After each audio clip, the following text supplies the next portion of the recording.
ठीक है। अब एक इंसिडेंस की अगर हम बात करते हैं या फिर एक चीज की बात करते हैं, जैसे मान लो ओजोन का स्ट्रक्चर है, ओजोन का स्ट्रक्चर हम लोगों ने बनाया था। अब मैं यहाँ पे डेटिव बॉन्ड को नहीं बना रहा हूं, इसको बना रहा हूं। इस तरीके का स्ट्रक्चर था।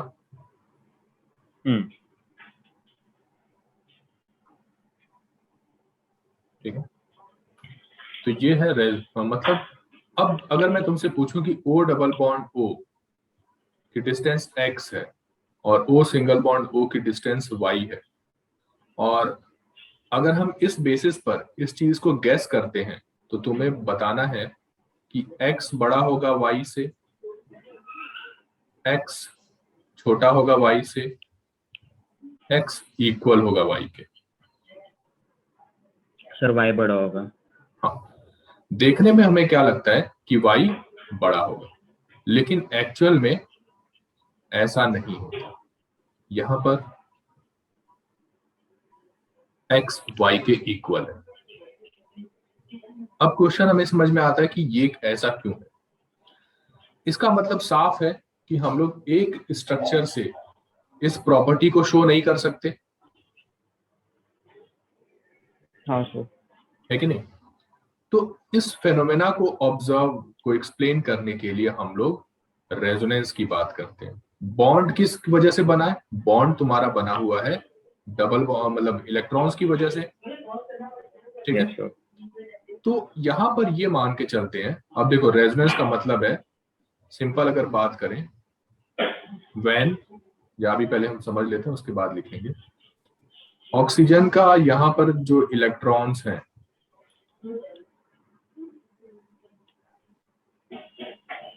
ठीक है, ये इलेक्ट्रॉन्स क्या होते हैं, यहाँ पे जंप कर जाते हैं। तो ध्यान से देखो, इस ऑक्सीजन में और इसके बीच में डबल बॉन्ड बन गई कि नहीं, और यहाँ पे सिर्फ 4 ही इलेक्ट्रॉन बचे।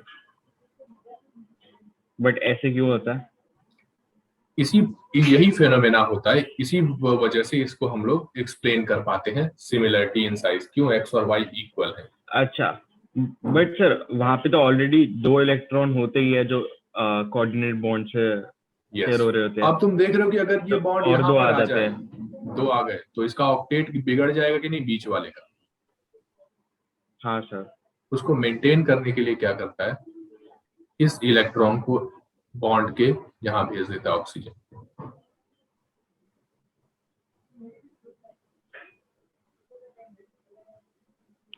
6 इलेक्ट्रॉन यहाँ पर आते हैं।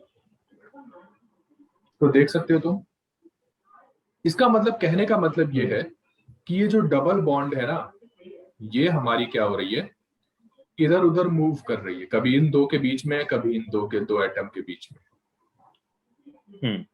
इसकी वजह से क्या होता है एक्चुअल में, यहां पर ऑब्जर्व क्या हुआ कि इक्वल तो आई एक्स और वाई। देखो यहां पे देखो, from structure it was concluded that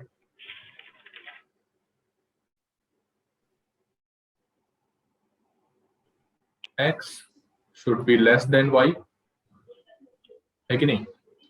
but in experiment it was found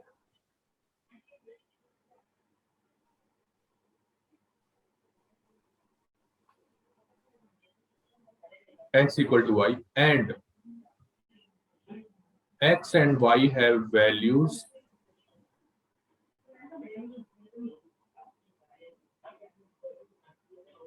between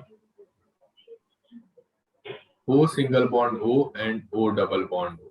यानी कि ना तो परफेक्टली ये सिंगल बॉन्ड की इनकी लेंथ थी और ना ही डबल बॉन्ड की, मतलब कि ये O डबल बॉन्ड O से बड़े थे लेकिन O सिंगल बॉन्ड O से छोटे थे।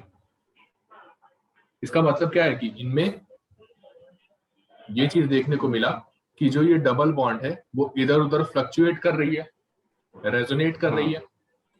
इस चीज को कहा जाता है डीलोकलाइजेशन ऑफ इलेक्ट्रॉन्स। ठीक है, काफी कुछ लिखना है। इसका मेन जो यूज होगा हम लोग ऑर्गेनिक में इसको समझें, ऑर्गेनिक केमिस्ट्री में इसका बहुत यूज है, ठीक है, लेकिन यहाँ पर अभी उतना ज्यादा इसका यूज। तो ये चीज समझ में आया कि एक किसी फेनोमेना को अगर हम सिंगल स्ट्रक्चर से नहीं रिप्रेजेंट कर सकते, उसके लिए हमें मल्टीपल स्ट्रक्चर्स का सहारा लेना पड़ता है। तो उस प्रॉपर्टी को, उसी चीज को कहा जाता है रेजोनेंस। और रेजोनेंस में होता क्या है, there is delocalization of electron. समझ रहे इस बात को कि इलेक्ट्रॉन ही इधर उधर मूव कर रहे हैं, ठीक है। अभी लिखवा दूंगा तो फिर और क्लियर होगा, नोट करो इसे।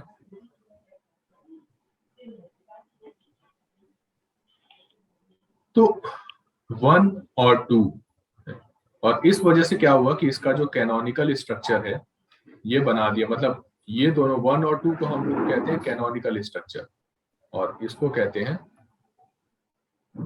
Third is.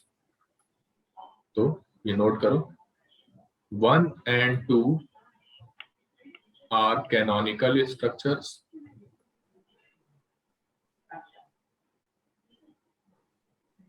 ठीक है, and third is resonance hybrid।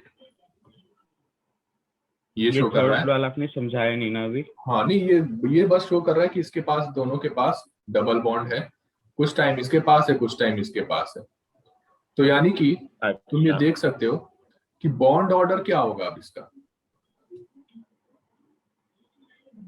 Bond order, yes sir, एक बार एक जगह 1 होगा, एक जगह 2 होगा। नहीं, ओजोन के केस में बॉन्ड ऑर्डर तुम्हारा आएगा 1.5। कैसे आता है बॉन्ड ऑर्डर, कैसे करते? देखो, बॉन्ड ऑर्डर की अगर हम बात करें तो बॉन्ड ऑर्डर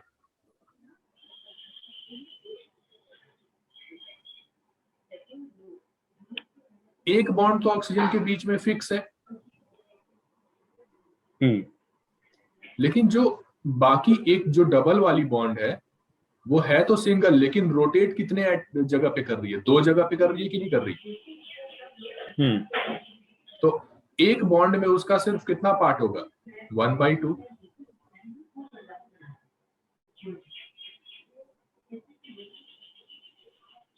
जी सर, ठीक है, कोई डाउट यहाँ पे? सर हाँ सर, इन स्ट्रक्चर्स को क्या कहते हैं जो ऊपर आ रहे हैं, आपने 2 दिखाए थे? कैनोनिकल, और ये नीचे वाला रेजोनेंस हाइब्रिड। ठीक है सर। अभी कुछ एग्जांपल्स देखते हैं, फिर डेफिनेशन भी लिखेंगे, फिर और भी बातें करेंगे किस तरीके से इसमें क्या क्या रोल होता है, एनर्जी से क्या रिलेशन है, स्टेबिलिटी से क्या रिलेशन है, वो सारी चीजें हम पढ़ेंगे, ठीक है। तो ये हो गया तुम्हारा बॉन्ड ऑर्डर। इसी तरह से मान लो CO3 2- की अगर मैं बात करूं तो CO3 2- में भी सेम चीज हमें देखने को मिलती है। लास्ट क्लास में बनवाया था मैंने, उसमें से देख सकते हो, इस तरीके से उसमें होते हैं,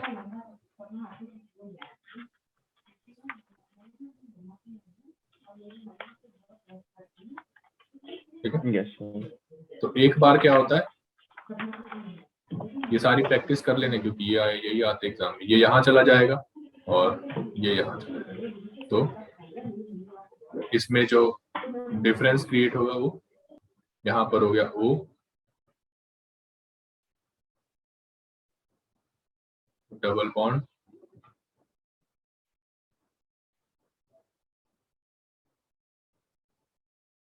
ये हो गया। फिर इसके बाद ये यहाँ पे जंप कर जाएगा, इट विल जंप हियर,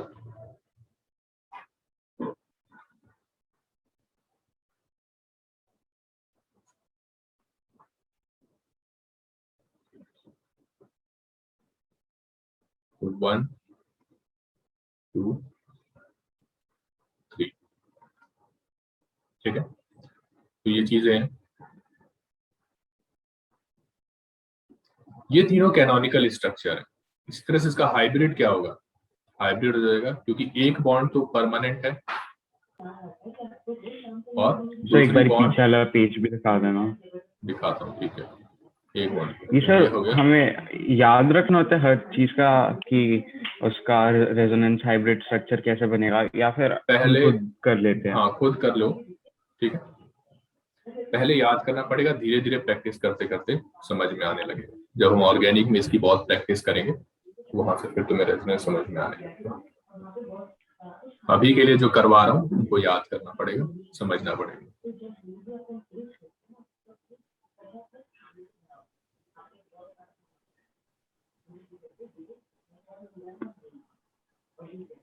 ठीक है, तो इसमें भी तो 1 2 यहाँ 3 तो क्या है?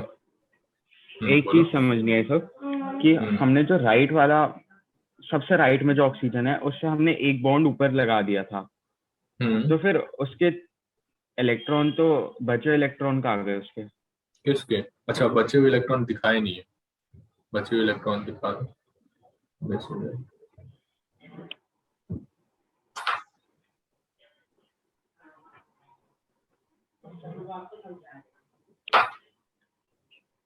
हाँ सर, अब इसका वो स्ट्रक्चर कैसे दिखेगा, रेजोनेंस हाइब्रिड? हाइब्रिड देखो, एक बॉन्ड तो कंप्लीट दिख रही है, बाकी जो बॉन्ड है वो हाइब्रिड की तरह से दिख रही है, मतलब 3 जगह पे फ्लक्चुएट हो रही है। इसका बॉन्ड ऑर्डर बता सकते हो कितना है? CO3 2 माइनस में CO बॉन्ड ऑर्डर कितना है? सर इसका ऐसे हो जाएगा ना, 1 + 1/3। Yes, good.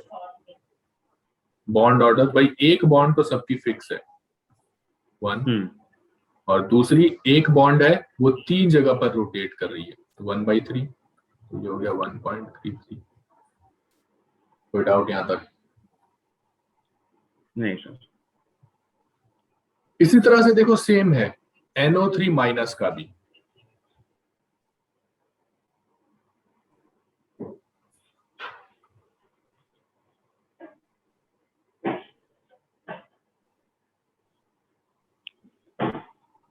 ठीक है, अब चीजें वहीं पर सेम इस तरह से आ जाएंगी।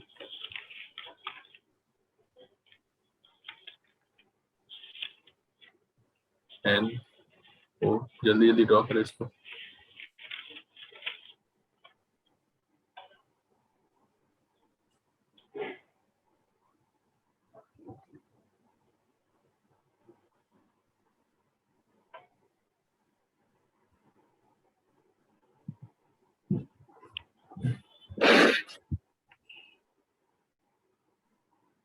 फिर ये यहाँ पे जंप करें।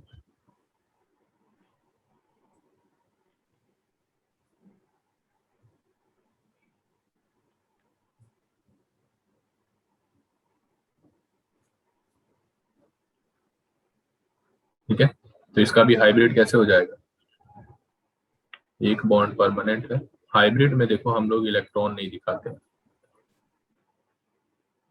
एक चीज समझ इसका नहीं आई, इसके दो स्ट्रक्चर्स होंगे? 3 होंगे ना। हाँ मतलब उसके एक्स्ट्रा 2 होंगे उसके अलावा, किसके अलावा? जो सबसे पहले बनाया है। हाँ बिल्कुल।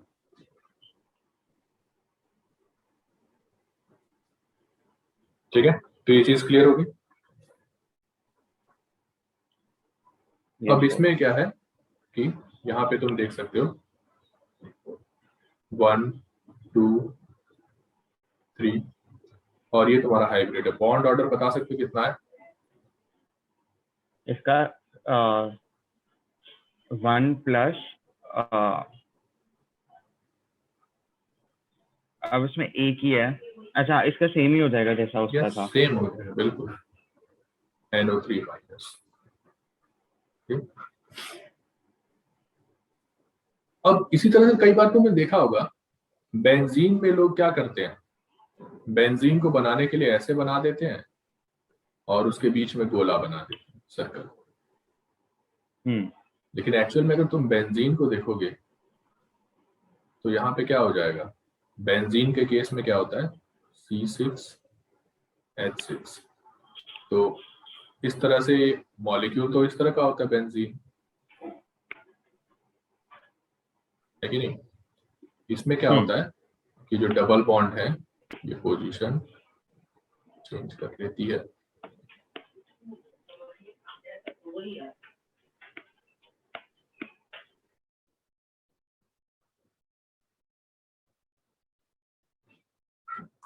है, तो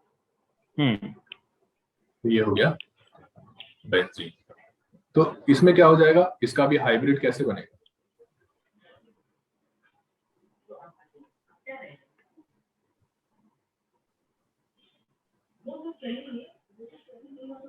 ठीक है, हाँ बट सर इसमें हमें ये कैसे पता लगेगा कि कौन सी जगह और कितने लग रहे हैं? क्या? जैसे अभी तक ऐसा था कि एक जगह पे एक लग रहा था बॉन्ड, जब हमने हाइब्रिड स्ट्रक्चर बनाया था तो उसमें से डॉटेड पार्ट में से कहीं पे भी एक जगह लग रहा था। बट यहाँ हमने डॉटेड पार्ट में हमें कैसे पता कि यहाँ पे 3 लग रहे हैं? अच्छा, ये जो कह रहे हो, ये 3, 1 2 3, ये बॉन्ड, ये हाँ, स्ट्रक्चर होता है हाँ, ये स्ट्रक्चर होता है बेंजीन का। जब हम आगे इसको पढ़ेंगे ऑर्गेनिक में तो वहां पे बताया जाएगा। यही बेंजीन का यही स्ट्रक्चर होता है कि इसमें अरेंजमेंट इस तरह से होगी, कार्बन है C6H6 होता है, तो कार्बन इस तरीके से अरेंज होगा इसमें। यहाँ पे डबल बॉन्ड, एक डबल बॉन्ड, एक डबल बॉन्ड, हाइड्रोजन हाइड्रोजन।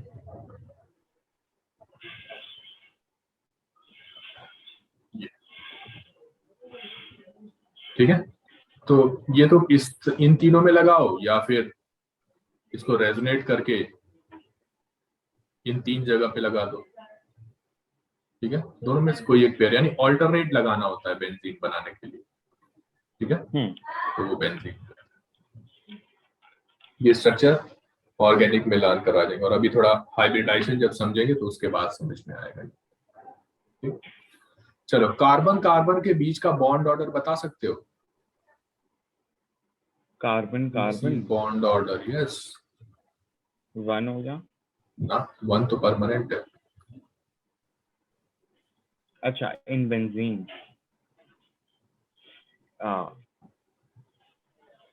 इसमें है इन टोटल 6 कार्बन, तो 6 प्लस 1/6। 1/6 एक बॉन्ड तो परमानेंट है। ठीक है, 6 plus half. Yes, 6 plus half, क्योंकि हम ये कह सकते हैं कि ये 3 बॉन्ड इसमें रेजोनेट कर रही है कि नहीं, और उनके लिए 6 पोजीशंस है। 1 + 1/6 और 1/2 that is equal to 1/6। ठीक है, क्लियर है कॉन्सेप्ट यहां तक? अच्छा सर, जब हम बॉन्ड ऑर्डर देखते हैं तब तो हम सिर्फ 2 एटम्स के बीच में देखते हैं। यस, 2 एटम के बीच में देखते हैं। हाँ, तो हम 6 नहीं बोलेंगे, 6 कार्बन। हाँ, ये भी कह सकते हो, 1/2 भी बोल सकते हो, कोई ऐसा इशू नहीं।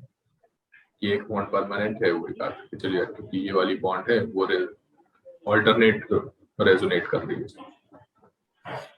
ठीक है, लेकिन आगे चल के पता चलेगा कि यहाँ पे कंप्लीट डीलोकलाइजेशन है। ये वाले इलेक्ट्रॉन्स भी यहाँ पे आ सकते हैं, ये वाले इलेक्ट्रॉन्स भी यहाँ पे आ सकते हैं, ये वाले इलेक्ट्रॉन्स भी यहाँ पे आ सकते हैं। ठीक है, वो ज्यादा डिटेल में पढ़ेंगे तब समझ में आएगा। ठीक, ऑर्गेनिक में। ओके, तो क्लियर है यहाँ पे सब कुछ?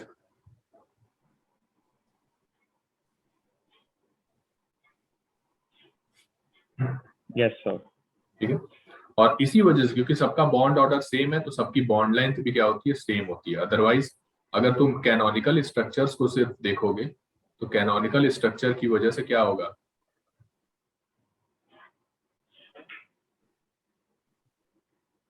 कैनोनिकल स्ट्रक्चर की वजह से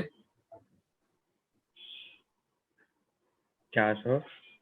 कैनोनिकल स्ट्रक्चर की वजह से देखोगे तो तुम्हें लगेगा कि, हमें लगेगा कि ये जो सिंगल बॉन्ड है वो लंबी होनी चाहिए, डबल बॉन्ड है वो छोटी होनी चाहिए। हाँ, देख के तो ही लगेगा, है कि नहीं?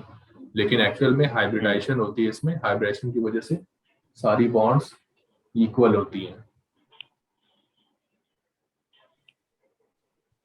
ठीक है, हाँ जी सर। ये चीज क्लियर है?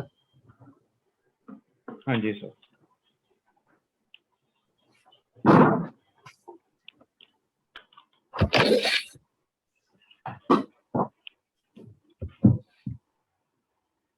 इसमें से यहां तक अभी ये समझ आया कि रेजोनेंस अब एक्चुअल में है क्या। तो रेजोनेंस की वजह से अगर हम बात करें तो whenever a single Lewis structure, अब देखो, whenever a single Lewis structure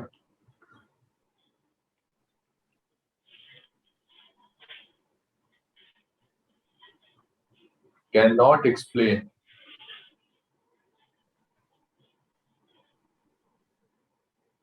all the properties of a molecule, then the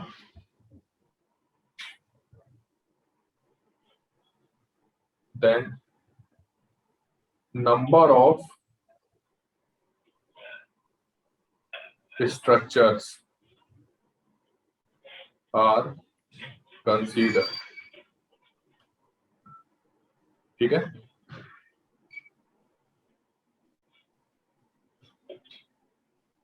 these structures, बहुत इंपॉर्टेंट चीज है ये, should have same position of atom. ऐसा नहीं हो कि उसमें एटम की पोजीशन चेंज हो जाए। ठीक है, same position of atoms, same octet, इनकी सबकी ऑक्टेट भी देखो, यहाँ पे ध्यान से देखोगे सबकी ऑक्टेट कंप्लीट है, सभी स्ट्रक्चर्स में जितने भी कैनोनिकल स्ट्रक्चर्स मैंने बनाए हैं तो इसमें सबकी ऑक्टेट भी कंप्लीट है, कोई ऐसा नहीं है कि ऑक्टेट चेंज कर दिया मैंने। ठीक है,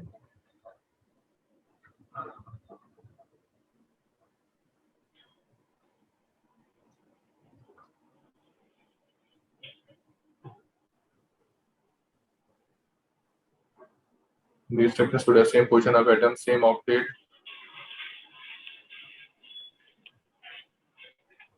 and same एनर्जी। इनकी एनर्जी भी क्या होनी चाहिए, सेम होनी चाहिए। ठीक है, तो जितने भी कैनोनिकल स्ट्रक्चर्स हैं उन सबकी एनर्जी भी क्या होती है, एग्जैक्टली सबकी कैनोनिकल स्ट्रक्चर की एनर्जी सेम होती है। ठीक है, तो इन स्ट्रक्चर्स को हम these structures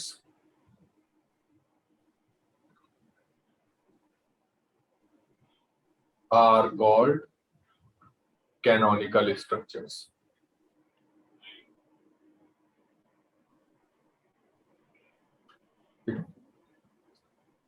फिर जो कॉम्बिनेशन करके जो आता है इसमें,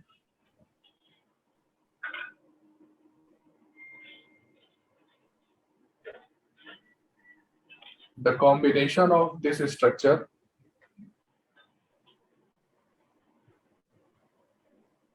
leads to, ठीक है, ये जो कॉम्बिनेशन है इन स्ट्रक्चर का, ये क्या लीड करता है, the combination hybrid, yes, leads to resonance hybrid। Sir इसमें हाइब्रिड का मतलब क्या होता है और रेजोनेंस का मतलब क्या होता है? रेजोनेंस का मतलब यही है ना, रेजोनेट करना, पोजीशन को चेंज करना, डीलोकलाइज रहना एक जगह से दूसरी जगह। जी सर। ठीक है, हाइब्रिड मतलब ये होगा कि इन सभी स्ट्रक्चर को मिला करके ये स्ट्रक्चर बना दिया गया, जो तुम्हारा सारी प्रॉपर्टी दिखा रहा है। ठीक है, तो क्लियर है यहाँ पे। अब एक और चीज में समझना है हमें कि रेजोनेंस कैनोनिकल स्ट्रक्चर की एनर्जी जो होती है वो ज्यादा होती है। ध्यान से इस चीज को समझो, the energy of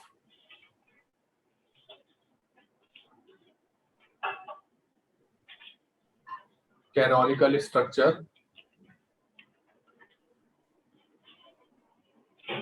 is high.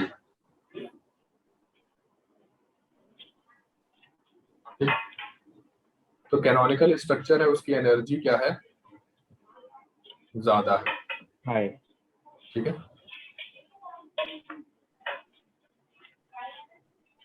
फिर इसके बाद अगर हम बात करें, sir higher than what? Higher than equal to है, हायर देन रेजोनेंस हाइब्रिड। अच्छा। while energy of resonance hybrid is low। एक बात तुम्हें यहाँ पे ये भी समझनी है कि जितने ज्यादा रेजोनेंस हाइब्रिड होंगे, रेजोनेंस कैनोनिकल स्ट्रक्चर होंगे, उतना ही ज्यादा रेजोनेंस हाइब्रिड कम होगी। ठीक है, रेजोनेंस हाइब्रिड की एनर्जी उतनी कम होगी। इसका मतलब कैनोनिकल स्ट्रक्चर और रेजोनेंस हाइब्रिड के बीच में एक गैप है। ठीक है, तो यहाँ पे समझना है कि the energy difference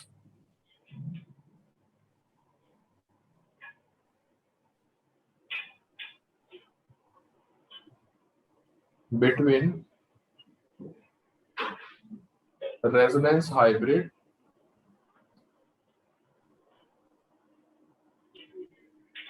and canonical structure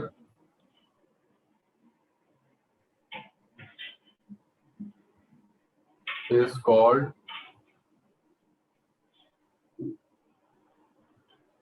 resonance stabilization energy। ठीक है, इसको हम लोग क्या बोलते हैं, resonance stabilization energy.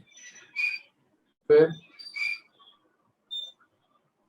more the number of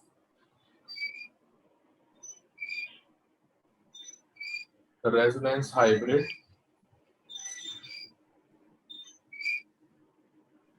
more is the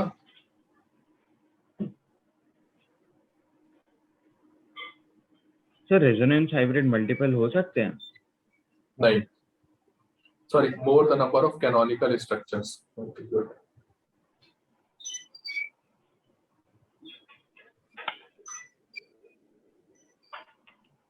more the number of canonical structure, more is the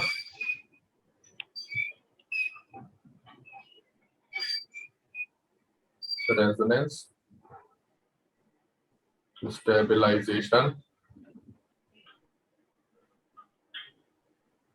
energy।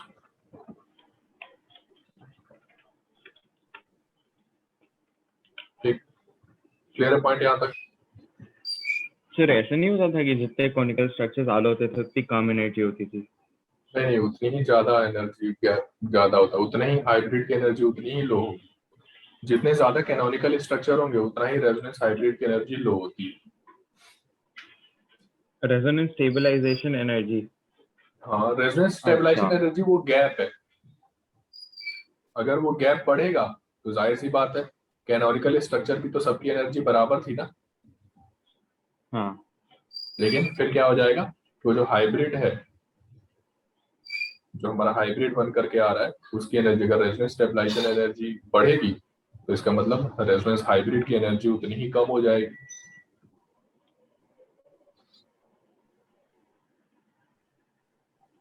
तो जितना रेजोनेंस स्टेबलाइजेशन एनर्जी होता है उतना ही कम रेजोनेंस हाइब्रिड एनर्जी होती है।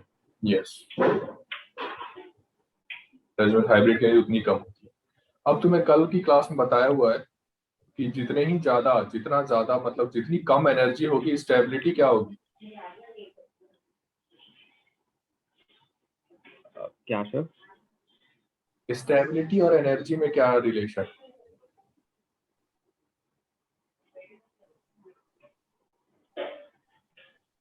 More the number of canonical structures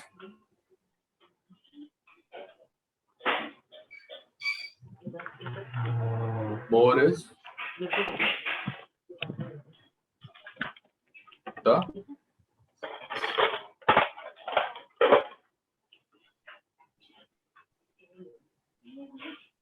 stability. इससे हम conclude करते हैं कि जितना ज्यादा रेजोनेंस, जितने ज्यादा कैनोनिकल स्ट्रक्चर्स बनेंगे, उतनी ही ज्यादा उस किसी भी चीज की स्टेबिलिटी होगी.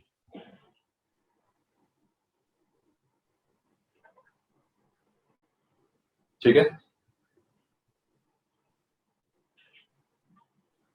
Yes sir. कोई डाउट यहाँ तक?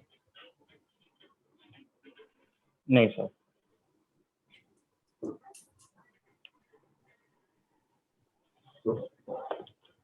ये चीज क्लियर है? Yes sir. सर इस चैप्टर के बेस कोई न्यूमेरिकल्स भी आते हैं? न्यूमेरिकल्स इसमें नहीं है. इस चैप्टर में थोड़े बहुत से न्यूमेरिकल वहां पर आएंगे. तो लास्ट मॉलिक्यूलर ऑर्बिटल थ्योरी है, वो भी सिंपल न्यूमेरिकल्स है. बाकी ऐसा कोई खास इंपॉर्टेंट न्यूमेरिकल इसमें नहीं आता है.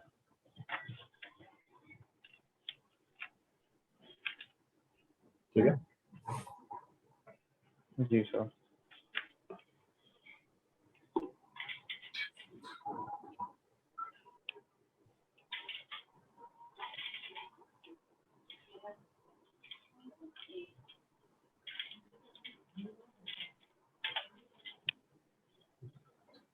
ये चीज क्लियर है? हाँ जी. अब इसके बाद है हमें काफी इंपॉर्टेंट चीज वाली. ये तो बेसिक चीजें हैं रेजोनेंस. अभी यहाँ पे रेजोनेंस खत्म नहीं है. ऑर्गेनिक में पढ़ोगे या कॉम्पिटिटिव लेवल पे पढ़ोगे तो इसमें काफी ज्यादा चीजें देखने को मिलेंगी. ठीक है. और भी बहुत कुछ रहेगा इसमें. कौन सा ज्यादा कंट्रीब्यूट करेगा रेजोनेंस में, कौन सा कम करेगा, ऑर्गेनिक में रेजोनेंस में क्या क्या क्राइटेरिया है, किस तरह से होता है, ये सारी चीजें वहां पर डिटेल में पढ़ाई है. बट केमिकल बॉन्डिंग के पॉइंट ऑफ व्यू से बेसिक तुम्हारा इतनी नॉलेज होना बहुत जरूरी है. ठीक है. तो क्लियर है कॉन्सेप्ट यहाँ तक? Yes sir. सो अगर आप लोग प्रिपेयर करना चाहते हैं JEE NEET foundation for NTSC, so you can join us on Unacademy. और यहाँ पर it is an India largest learning platform. यहाँ पर आप अपनी क्लास 8 से क्लास 9, 10th तक की सारी प्रिपरेशन आपको करवाई जाएगी. यहाँ पर 100% सिलेबस कवरेज होगा for NCERT, Olympiads and foundation. And here also you can prepare for olympiad and get all India rank. Okay. So this is very essential and very beneficial for students. देखिए इसमें जो आपको features दिए जाएंगे, that is learn live from the comfort of your home, unlimited access to all courses, practice test, batch courses, mentorship and guidance, exhaustive coverage of syllabus, and there will be regular doubt clearing and answer writing sessions, and live test series will be there, and even study material PD and PDF format will be provided to you. So और अगर इसमें आपको देखा जाए तो और क्या क्या बेनिफिट है? There are many benefits. हम लोग आइकॉनिक भी देते हैं subscription, as well as students also gets plus subscription also. Okay. तो इसमें जो डिफरेंस है वो मैं आपको बता देता हूँ, आइकॉनिक एंड प्लस. ठीक है. तो आइकॉनिक सब्सक्रिप्शन में सबसे पहले आपको एक पर्सनल कोच दिया जाएगा. मतलब जो स्टूडेंट्स जनरली नीट के लिए हैं, जो स्टूडेंट्स जनरली IIT के लिए प्रिपेयर करना चाहते हैं फ्यूचर में, उनको एक बहुत ही अच्छी रैंक होल्डर से हम उनकी पर्सनल कोचिंग भी करवाते हैं. टीचर्स के अलावा, means teacher will be there to teach you. आपको डेडिकेटेड डाउट क्लियरिंग इंस्ट्रक्शंस होंगे. ठीक है. तो जिसमें आपको डाउट्स, जितने भी आपके डाउट्स हैं वो सारे के सारे क्लियर करवाए जाएंगे. तो ये सारी चीज़ें प्लस में भी हैं. प्लस में अगर आपको देखा जाए तो लाइव क्लासेस है, क्रैश कोर्स है, वीकली टेस्ट है, डाउट सॉल्विंग है. Okay. So Iconic means the main feature of Iconic is about the personal coaching. Okay. Study planner है. So that's why we can say that instead of plus you should go for iconic subscription. So बाकी अगर आप देखें तो यहाँ पे 48 months का, suppose you are in 9th standard, okay, and in 9th standard you want to enroll for JEE NEET Foundation for 4 years. okay. तो यहाँ पर देखिए आपको प्लस और आइकॉनिक के दोनों के बेनिफिट्स आपको दिखाए हुए, रेट्स आपको दिखाए हुए। प्लस के लिए 95,000 है, आइकॉनिक के लिए ये रेट है, ठीक है। No cost EMI is also available. अगर जो बच्चे 10th में हैं, they can enrol in 3 years course, so they will be getting 36 months package. For plus, this is the rate. This is for iconic 24 months, and those who are in class 9th, they can take 24 month also if they are planning to take NTSC NEET and JEE courses after completing their 10th. Then they can enroll for 24-month courses, and 12-month course for those studying in 10th and want to join JEE NEET course after 10th. Okay, so this is the main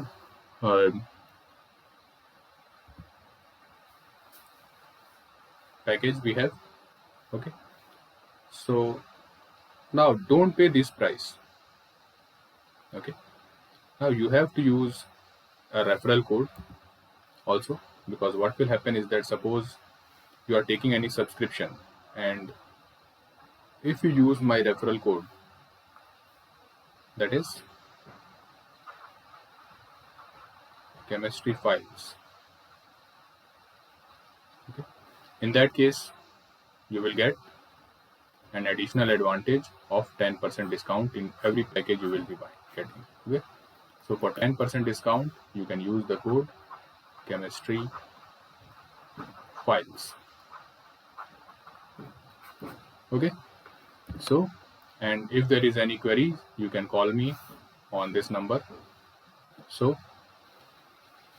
link number is again given in description. Link is also in description. Enroll, subscribe to the Telegram channel and subscribe to this channel also. Heading बनाओ, ये कौन से number का था, bond और